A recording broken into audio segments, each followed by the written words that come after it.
अस्सलाम वालेकुम, आदाब। मैं हूं खलील फरहाद। मेरे साथ देखिए बीबीएन न्यूज़। शुरुआत करते हैं हेडलाइंस से। राम के नाम डॉक्यूमेंट्री फिल्म की स्क्रीनिंग पर हंगामा। पुलिस ने होटल में बीच में रोक दी स्क्रीनिंग। 3 अफराद के खिलाफ नरेडमेट पीएस में एफआईआर की गई दर्ज।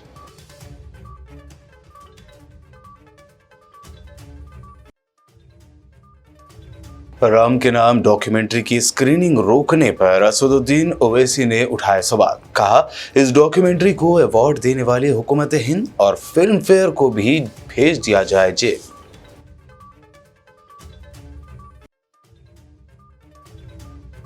रियासत में कांग्रेस हुकूमत में नए वज़रा को जल्द शामिल करने की क़यासाराइयां हुई तेज। सीएम रेवंत रेड्डी 1 हफ्ते के अंदर या बजट सेशन से पहले कैबिनेट में कर सकते हैं तौसील।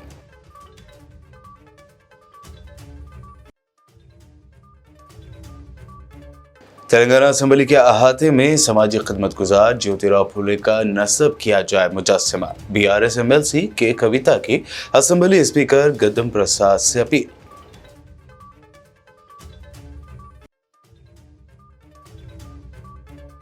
कांग्रेस हुकूमत की प्रजावानी स्कीम के तहत मिलने वाली शिकायत को 1 हफ्ते में किया जाए हल। मेयर गदवार विजय लक्ष्मी और डिप्टी मेयर श्रीलता ने दिया जोर।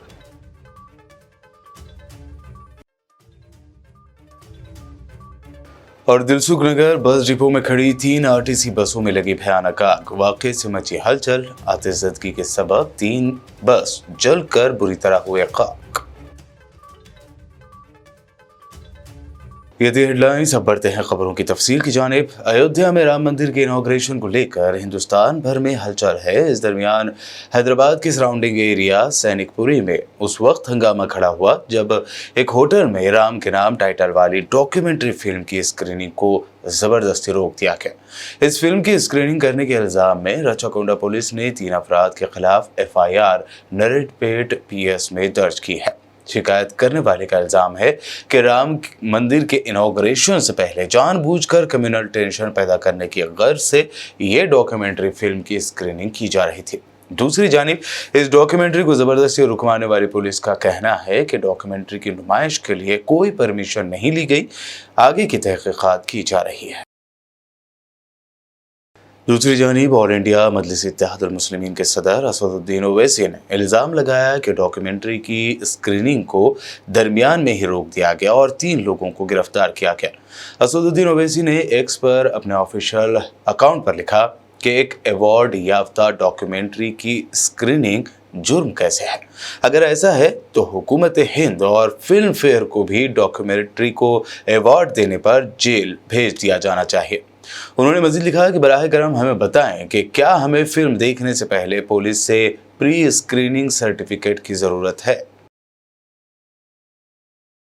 तेलंगाना के सीएम रेवंत रेड्डी 1 हफ्ते के अंदर या फिर रियासती बजट सेशन से पहले अपनी कैबिनेट में तौसीह कर सकते हैं।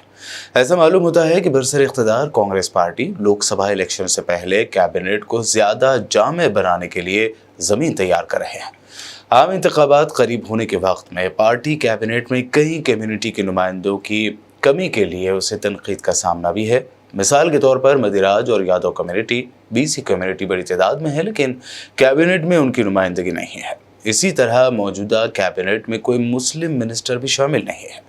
ज़राए के मुताबिक रेवंत रेड्डी अपनी कैबिनेट में तौसीह करते हुए SC, ST, BC और रेड्डी कम्युनिटी के नुमाइंदों को जगह दे सकते हैं। कैबिनेट में मुस्लिम कम्युनिटी की नुमाइंदगी करने वाला कोई मुस्लिम चेहरा भी नहीं है। हालांकि कांग्रेस में कोई मुस्लिम लीडर इलेक्शन लड़कर MLA भी नहीं बना है। ऐसे में पार्टी के सामने किस मुस्लिम चेहरे को मिनिस्ट्री दी जाए ये भी परेशानी है। हालांकि यह भी वाज़ेह नहीं है कि इलेक्शन नज़दीक होने के बावजूद कांग्रेस किसी मुस्लिम लीडर को शामिल करेगी या नहीं, क्योंकि ज़राए के हवाले से मीडिया में आ रही खबरों के मुताबिक कांग्रेस हाईकमान ने यह फैसला लिया हुआ है कि उन लीडरों को कैबिनेट में शामिल नहीं किया जाएगा जिन्होंने इलेक्शन लड़ा था लेकिन वो हार गए थे। साबिक रियासती वजीर और BRS लीडर जगदीश रेड्डी ने प्रेस कॉन्फ्रेंस करते हुए कहा कि कृष्णा वाटर इशू में तेलंगाना के साथ नाइंसाफी हुई है। उन्होंने सवाल किया कि क्या इसके खिलाफ लड़ने के लिए कांग्रेस के पास हिम्मत है। అర్థమైపోయింది ప్రజలకు మీ చేతకంతనం మీకు పరిపాలన చేయరాదనే విషయం ప్రజలకు అర్థమవుతుంది। మీరు ఎంత తప్పించుకోవాలని చూసినా మీరు ఎన్ని దొంగ వేషాలు వేసినా అర్థమైపోయింది. నాగార్జున సాగర్ కేఆర్ఎంకి అప్పగిస్తూ ఒప్పుకొని వచ్చింది. కొట్లాడతారా దమ్ముందా? ఒక్కనాడైనా మీ జీవితంలో కృష్ణా జలాల పైన రాజశేఖర రెడ్డి దుర్మార్గం చేసినాడైనా, చంద్రబాబు నాయుడు చేసినాడైనా ఒక్క రోజంటే ఒక రోజు మాట్లాడిందా? మళ్ళీ ఇవాళ కృష్ణా నది పైన ప్రాజెక్టుల గురించి కొట్లాడాలన్నా, గోదావరి నీళ్లు తెలంగాణ పొలాలకే పారేయాలన్నా అది కేవలం బీఆర్ఎస్ వల్లనే అవుతుంది, కేసీఆర్ వల్లనే అవుతుంది తప్ప ఈ చేతగానే ఉంటుంది కాదు. ఓవైపు కాంగ్రెస్ ఉంటుంది, మోడీతో సంబంధాలు, వాళ్ళ నాయకుడు పైన అదాన్ని నిలుపుతుంటాడు, ఈయన అదాన్ని కలిసి వస్తుంటాడు, అదాని ద్వారా మోడీకి సమాచారం ఇస్తుంటాడు. మాది ముక్కలవడం కాదు, మీది అవుతుంది గుర్తుపెట్టుకోండి. ఏకనాథ్ షిండేలు మీ దాంట్లో వెళ్తారు, అది గుర్తుపెట్టుకోండి. దానికి నువ్వే అవుతావో మీ బాస్ అవుతాడు ఏకనాథ్ షిండేలు. బీఆర్ఎస్ పార్టీ మీద ఇటువంటి చాలా గుర్తించుకుంటూ వచ్చింది. దీనినే బతికిరు మీరు, మీ బాసులు, మీ ఆంధ్ర బాసులు అందరూ కూడా ఇట్లనే చెప్పుకుంటూ బతికిరు. అయినా బీఆర్ఎస్ నిలబడి ఉన్నది ఉంటుంది. తెలంగాణ ఉన్నంత కాలం బీఆర్ఎస్ పార్టీ ఉంటుంది. పార్టీలు తీర్చమని ఇవ్వలే మీకు ప్రజలు అధికారం, పనిచేయమని ఇచ్చింది. ఏమో టీఆర్ఎస్ ఇప్పటిదాకా ఇచ్చింది, ఇది ఇస్తూనే ఉంటుంది. ఇది వీళ్ళు ఏదో 420 హామీలు ఇచ్చిండ్రు. ఇలా 40 వచ్చినా చాలు కదా, మనకు అదనంగా వస్తుంది. ఉన్నాయైతే పోవు కదా, కేసీఆర్ పెట్టిన ఎక్కడ పోవు కదా అని ప్రజలు కొంచెం అదమర్చింది. ఇప్పుడు దాంట్లో నుంచి బయటపడడానికి ఈ చిల్లర మాటలు, చిల్లర చేష్టలు, చిల్లర వేషాలు ఇవి మానుకోవాలి. ఇప్పటికైనా పార్టీని చీల్చడం కొరకు అధికారాలు ఎవరు ప్రజలు పని చేయమని ఇస్తారు. మీరు ఇచ్చిన హామీల్ని నమ్మి అవి నెరవేరితేనే వాళ్ళ జీవితాల్లో కొంత అభివృద్ధి వస్తుందని ఇస్తారు. కాబట్టి ఇప్పటికైనా కోమటిరెడ్డి వెంకటరెడ్డి కావచ్చు, ఇంకా ఆయన మిత్రులు, ఇతర మంత్రులు కూడా ఈ ప్రగల్భాలు మాని పాలనపైన దృష్టి పెట్టాలని, ప్రజల తక్షణ సమస్యలుగా ఉన్న వాటిపైన దృష్టి పెట్టి ఆ కనీసం ఎరువులైనా సకాలంగా అందించే ప్రయత్నం చేయండి. రైతు బంధులు, రుణమాఫీలు, గ్యాసులు, విద్యుత్ ఛార్జీల మాఫీలు వాటిపైన దృష్టి పెట్టాలి తప్ప ఇది కాదు. ఈ కేవలం ఏదో బీఆర్ఎస్ చీల్స్తామని చెప్పేదాంతోనో, బీఆర్ఎస్ చీల్చడంతోనో ప్రజల నుంచి తప్పించుకుంటామని అనుకుంటున్న అమాయకత్వం అవుతుంది. మీరు మమ్మల్ని చీల్చడం కాదు, ప్రజల్ని మిమ్మల్ని చీల్చి చెండాడతారు, అది గుర్తుపెట్టుకొని పనిచేయాలని చెప్పి హెచ్చరిస్తా ఉన్నాం. बीआरएस एमएलसी के कविता ने रियासती असेंबली के स्पीकर गौतम प्रसाद से इतवार को मुलाकात की और उनसे 11 अप्रैल से पहले असेंबली अहाते में समाजी खिदमत गुजार ज्योतिराव फूले का मुजस्समा नस्ब करने की अपील की। बातज़ा सहाफ़ियों से बात करते हुए उन्होंने कहा कि भारत जागृति, जो पहले तेलंगाना जागृति थी, उसकी जानिब से असेंबली में ज्योतिराव फूले के मुजस्समे की ज़रूरत पर बीसी तंजीमों, इंटेलेक्चुअल्स और दीगर लोगों के साथ 26 जनवरी को एक गोल मेज़ कॉन्फ्रेंस मुनक्कद की जाएगी। उन्होंने उम्मीद जाहिर की कि असेंबली स्पीकर मुस्बत रद्द-ए-अमल ज़ाहिर करेंगे और 11 अप्रैल फूले की योम पैदाइश से पहले उनका मुजस्समा असेंबली अहाते में नस्ब किया जाएगा। प्रजावानी प्रोग्राम के तहत मौसूल होने वाली शिकायत को 1 हफ्ते के अंदर हल किया जाए। पीर के रोज़ मेयर गदवाल विजय लक्ष्मी और डिप्टी मेयर श्रीलता शोभन रेड्डी ने जीएचएमसी हेडक्वार्टर में मुनक्कदा प्रजावानी प्रोग्राम में शिरकत के दौरान खिताब करते हुए ये बात कही। इस मौके पर मेयर गदवाल विजय लक्ष्मी ने कहा कि आवाम के मसाइल के हल के लिए अब से जोन और सर्कल ऑफिस में सुबह 10:30 बजे से दोपहर 1 बजे तक प्रजावानी प्रोग्राम मुनक्कद किया जाएगा। इस मौके पर डिप्टी मेयर श्रीलता शोभन रेड्डी ने कहा कि लोगों को अपने मसाइल हल करने का मौका मिला है, अवाम इस मौके से फ़ायदा उठाए। इस मौके पर engineer in chief Ziauddin, additional commissioners Upendra Reddy, Yadagiri Rao, Jayaraj Kennedy, Saroja और दीगर जीएचएमसी अहदेदारों ने शिरकत की। जवाहर नगर म्यूनसिपल कॉरपोरेशन की बीआरएस मेयर काव्या का ओहदा फिर एक मरतबा खतरे में पड़ता नजर आ रहा है।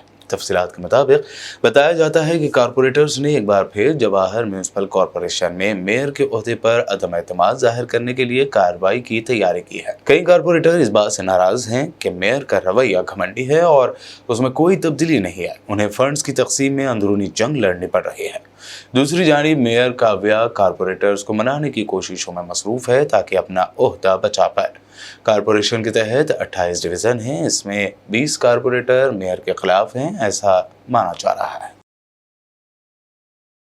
बुलेटिन में खबरों का सिलसिला लगातार यूं ही जारी रहेगा। फिलहाल रुकते हैं एक छोटे से ब्रेक के लिए।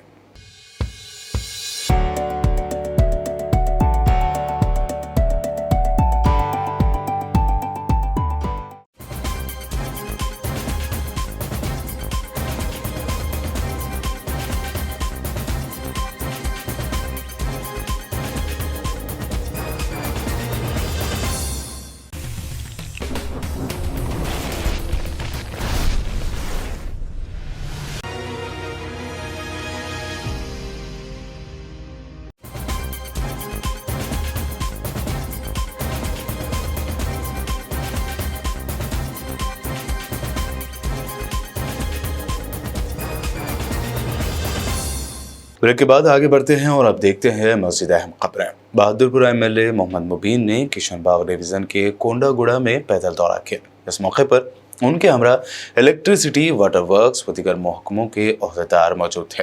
उन्होंने यहाँ जारी तरक्याती कामों का जायजा लिया, जबकि इन मसाइल को फौरी हल करने की मुतल्लिका अहदेदारों को हिदायत दी। इस मौके पर मकामी कारपोरेटर्स, मजलिस कारकुन व दीगर मौजूद थे। आज सदर मोहतरम नसीब मिलत अली जनाब अलहाज बैरिस्टर असुद्दीन अली साहब मेंबर ऑफ पार्लियामेंट की हिदायत के ऊपर हल्का असम्बली बहादुरपुर के बल्दी डिवीज़न किशन बाग में कुंडल रेड्डी गुड़ा, मसूदिया मस्जिद, अल्लाह मस्जिद, सत्यानगर का मुख्तलिफ़ इलाक़ों का दौरा किया गया और यहाँ के मसाइल को आवाम से मुलाकात करके मसाइल को देखा गया है। कई जगहों के ऊपर पानी की शिकायत वसूल हुई और कई जगहों के ऊपर पाइप वाटर लाइन आकर पड़े हुए हैं, लेकिन वो काम नहीं हुआ है।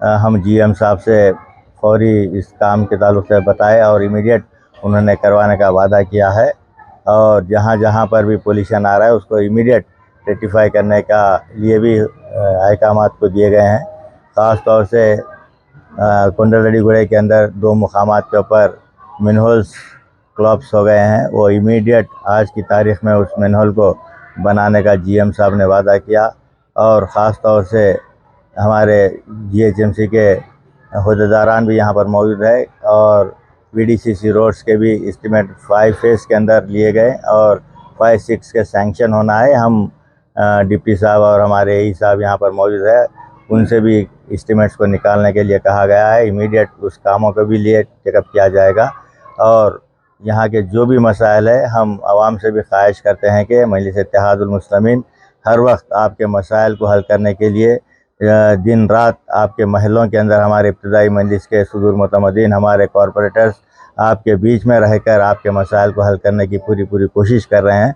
तो आपका भी काम है कि आप लोग जो भी मसाइल है हम हमारे कॉरपोरेटर्स हमारे इब्तिदाई के सुदूर मुतमदीन के इल्म में लेकर आइए। और आज के इस दौरे के अंदर इस इलाके के कॉरपोरेटर जनाब ख्वाजा मुबशिरुद्दीन हुसैनी बादशाह साहब और जीएचएमसी के डिप्टी एग्जीक्यूटिव इंजीनियर जनाब वेंकटेश्वर साहब, यही विजय भास्कर साहब और हमारे वाटर वर्क्स से जीएम जनाब कृष्णा साहब और मैनेजर श्रीनिवास साहब और दीगर तमाम अहदेदारान इलेक्ट्रिसिटी डिपार्टमेंट के ई और हमारे इब्तिदाई मजलिस इत्तेहादुल मुस्लिमीन के तमाम सुदूर मुतमदीन आज के इस दौरे में शामिल थे। मैं फिर एक बार आवाम से ख्वाहिश करता हूँ कि आप लोग आपके जो भी मसाइल है हमसे रुजू कीजिए। इंशाअल्लाह ताला इमीडिएट उन मसाइल को हल करने के लिए मजलिस इत्तेहादुल मुस्लिमीन हर वक्त आपके बीच में रहकर उन मसाइल को हल करने की कोशिश करेगी। शुक्रिया। एमएलजी मिर्ज़ा रहमत बेग, महेश्वरम हल्के के मायम इंचार्ज अहमद बिन सालेह सादी और चेयरमैन जलपल्ली म्यूनसिपल अब्दुल्ला सादी ने वार्ड 3 नबील कॉलोनी का दौरा किया। इस मौके पर कॉलोनी के नाले के कामों को जल्द अज मुकम्मल करने की मुतल्लिका डिपार्टमेंट के अहदेदारों को उन्होंने हिदायत दी। बाद अब्दुल्ला बिन अहमद सादी ने काउंसलर अहमद सादी के मकान पहुंचकर मुलाकात की। इस मौके पर पार्टी अरकान कायदीन मौजूद थे। सदर मोहतरम नखीब मिलत अलहाज बैरिस्टर असदुद्दीन अवीसी साहब की हिदायत के ऊपर मैं जो महेश्वरम असम्बली एरिया के नबील कॉलोनी में आज सदर मोहतरम की हिदायत के ऊपर दौरा किया गया, जो कि आज से 4 महीने पहले सदर मोहतरम ने हुकूमत से नुमाइंदगी करके यहाँ पर नबील कॉलोनी का एक जो ड्रेन लाइन का मसला था, नाले का मसला था, उसमें तकरीबन 6 करोड़ की लागत से हुकूमत से नुमाइंदगी करके ये काम मंजूर करवाए और इसमें बड़े पाइप आ रहे 1800 mm डाया बोले तो 6 फीट के पाइप तकरीबन 215 मीटर तक वो लाइन डाली जाएगी। फिर वहाँ से 2 मीटर का नाला कंटिन्यू 650 मीटर डाला जाएगा। तो अल्हम्दुलिल्लाह इसकी लागत 6 करोड़ रुपए है और मजलिस इत्तेहादुल मुस्लिमीन और सदर मोहतरम ने इस ताल्लुक़ से उस टाइम के रियासती वज़ीरा मैडम सविता इंद्रा रेड्डी मैडम से नुमाइंदगी करे और ख़ास तौर पर उस वक्त के म्यूनसिपल मिनिस्टर KT रामाराव साहब से नुमाइंदगी करके ये काम यहाँ पर आवाम को बहुत तकलीफ़ थी और बारहा यहाँ की आवाम सदर मोहतरम नसीब मिल्लत अलहाज बैरिस्टर असदुद्दीन अवैसी साहब से यही गुजारिश कर रहे थे कि साहब हमारे को ये कॉलोनी में बहुत तकलीफ़ हो रही है और पानी की वजह से कई घरों में पानी जमा हो जा रहा बारिश का बोल के, उसको मद्देनज़र रखते हुआ इसको पूरा इरिगेशन डिपार्टमेंट से इसके इंस्ट्रूमेंट्स बनाकर आज अल्हम्दुलिल्लाह मैं यहाँ पर आने का मकसद एक ही है। फिर से एक बार मैं सदर मोहतरम का शुक्रिया अदा करना चाहता हूँ। साहब ने इतने करोड़ों रुपए का बजट लगाकर यहाँ पर काम करवा।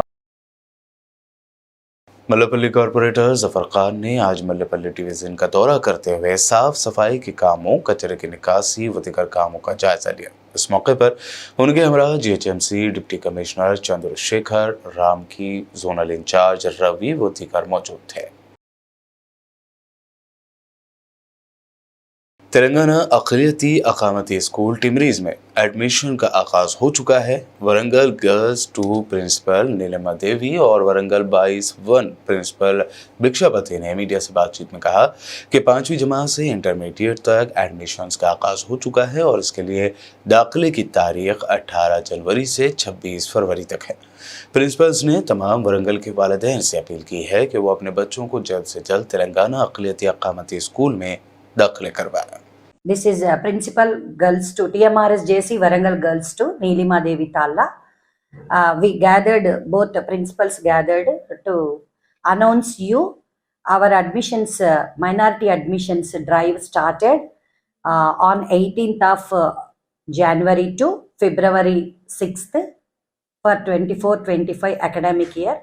So we are announcing you that all the parents of different communities, Muslim and non-minorities parents for 5th class and intermediate, you have to online the applications in our website, minority website, and for 6th to 8th classes, some backlogs, we are announcing that up to 6th of February, we have time to apply in the website. Or what are the facilities?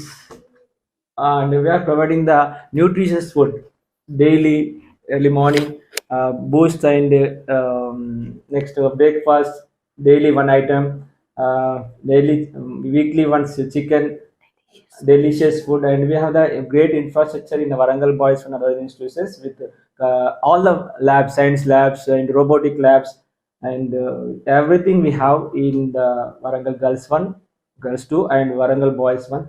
See, the computer lab also is there. So many are there. So utilize the NCC wing is also there.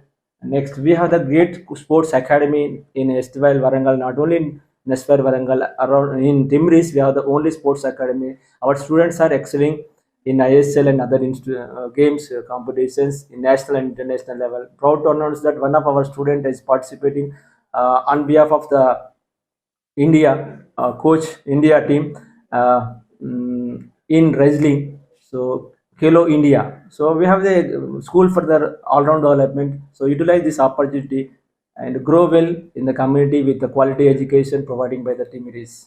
Thank you. नौजवान नस्ल, तालीम याफ्ता तबका और आम मुसलमान फितनों के शिकार हो रहे हैं। इन गुमराह कुन फितनों से बचने और इन फितनों से मुकम्मल आगाही के लिए एक रोज़ा वर्कशॉप मस्जिद शौकतुस्सलाम आरमूर में 27 जनवरी को बाद नमाज असर ता 28 जनवरी नमाज इशा तक मुनक्कद होने जा रहा है। मजलिस तहफ़्फ़ुज़ ख़त्म नबुव्वत ट्रस्ट आरमूर के ज़ेर एहतमाम मुनक्कद होने वाले इस एक रोज़ा वर्कशॉप के पोस्टर्स की रस्म इजरा आज पीर के रोज़ आहत मदरसे इमदादिया दारुल उलूम भिमंगल में अंजाम दी गई। इस मौके पर मौलाना इकरामुद्दीन मुफ्ताही, हाफिज़ फ़ारूक, हाफिज़ जलालुद्दीन व सियासी समाजी कायदीन शरीक थे। एक रोज़ा तफ़हीम ख़त्म नबुव्वत वर्कशॉप बरोज़ हफ्ता बतारीख़ 27 जनवरी 2024 बरोज़ बाद नमाज असर था 28 जनवरी बाद नमाज इशा इतवार के दिन तक ये एक तफ़हीम ख़त्म नबुव्वत वर्कशॉप मुनक़्क़िद किया जा रहा है, जिसमें रियासत तेलंगाना व आंध्रा के मंजे हुए सुलझे हुए उलमा इकराम इर्तिदादी फितनों से मुसलमानों को और नौजवानों को आगाह करेंगे। लिहाजा तमाम अहबाब से गुजारिश की जाती है कि इस तफ़हीम ख़त्म नबुव्वत वर्कशॉप में हफ्ते के दिन यानी 27 जनवरी को मस्जिद शौकतुल इस्लाम आरमूर को असर ही की नमाज में तशरीफ़ ला लें और आते वक्त में बिस्तर की सहूलत, मौसम के लिहाज से बिस्तर की सहूलत का नज़म कर लें और इंशाअल्लाह तहफ़्फ़ुज़ ख़त्म नबूवत की जानिब से क़ियाम और ताम का नज़म किया जाएगा। जज़ाकुमुल्लाहु खैरन व अहसनल जज़ा। आदिलाबाद के इलाके मसूद नगर की रिहायशी मासूम 8 साला बच्ची का रिम्स हॉस्पिटल चिल्ड्रंस वार्ड में कैंसर का इलाज जारी था। ऐसे में इस मासूम को ओ नेगेटिव खून की फौरी ज़रूरत सेवा फाउंडेशन ने district medical and health officer doctor Narendra Rathore से नुमाइंदगी करते हुए पूरी की। इस भरपूर इंसानी इमदाद पर मुतासर बच्ची के वालिद ने फाउंडेशन के सदर व बानी ख्वाजा सिराजुद्दीन और डॉक्टर नरेंद्र राठौड़ का शुक्रिया अदा किया। हैदराबाद के इलाके दिलसुख नगर बस डिपो में TSRTC के 3 बसों में भयानक आग लग गई। सुबह करीब 5 बजे पेश आए इस वाक़े में किसी के मारे जाने या जख्मी होने की खबर नहीं है। फायर ब्रिगेड डिपार्टमेंट के अहदेदारों के मुताबिक आग तब लगी जब दिलसुख नगर RTC बस डिपो में खड़ी 3 बसों को दिन के ऑपरेटिंग के लिए तैयार किया जा रहा था। आतिशबाजी के वाक़े में 2 बसें पूरी तरह तबाह हो गई। उन्होंने बताया कि आग से तीसरी बस भी जलकर खाक हो गई। इतला मिलने पर फायर ब्रिगेड की 2 गाड़ियां मौके पर पहुंची और आग पर काबू पा लिया गया। इस मामले की तहकीकात की जा रही है। चारमीनार हल्के की पत्थरगट्टी डिवीजन दीवान देवड़ी में ट्रांसफार्मर के करीब कचरे में भयानक आग लग गई। इतला मिलने पर पत्थरगट्टी कॉर्पोरेटर सुहेल कादरी ने मौके पर पहुंचकर हालात का जायजा लिया और फायर ब्रिगेड अमले को इत्तला दी। फायर ब्रिगेड के एहलकारों ने आग पर काबू पा लिया। बुलेटिन के आखिर में हेडलाइंस पर डालते हैं एक और नजर। राम के नाम डॉक्यूमेंट्री फिल्म की स्क्रीनिंग पर हंगामा। पुलिस ने होटल में बीच में रोक दी स्क्रीनिंग। 3 अफराद के खिलाफ नरेडमेट PS में FIR की गई दर्ज।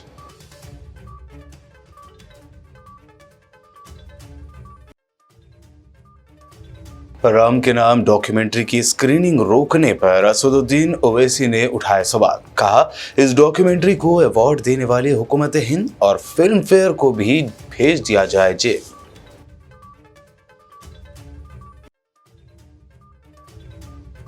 रियासत में कांग्रेस हुकूमत में नए वज़रा को जल्द शामिल करने की क़यासाराइयां हुई तेज। CM रेवंत रेड्डी 1 हफ्ते के अंदर या बजट सेशन से पहले कैबिनेट में कर सकते हैं तौसील।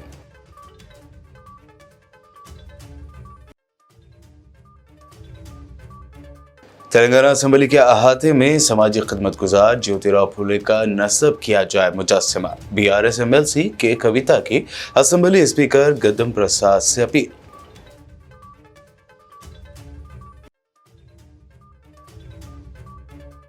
कांग्रेस हुकूमत की प्रजावानी स्कीम के तहत मिलने वाली शिकायत को 1 हफ्ते में किया जाए हल। मेयर गदवार विजय लक्ष्मी और डिप्टी मेयर श्रीलता ने दिया जोर।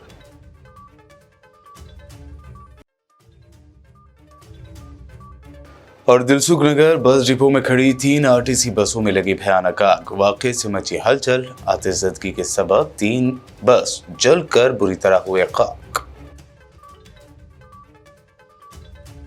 ये थी तेलंगाना भर की अब तक की अहम खबरें। मज़ीद ताज़ा तरीन अपडेट्स के लिए देखते रहिए BPN चैनल।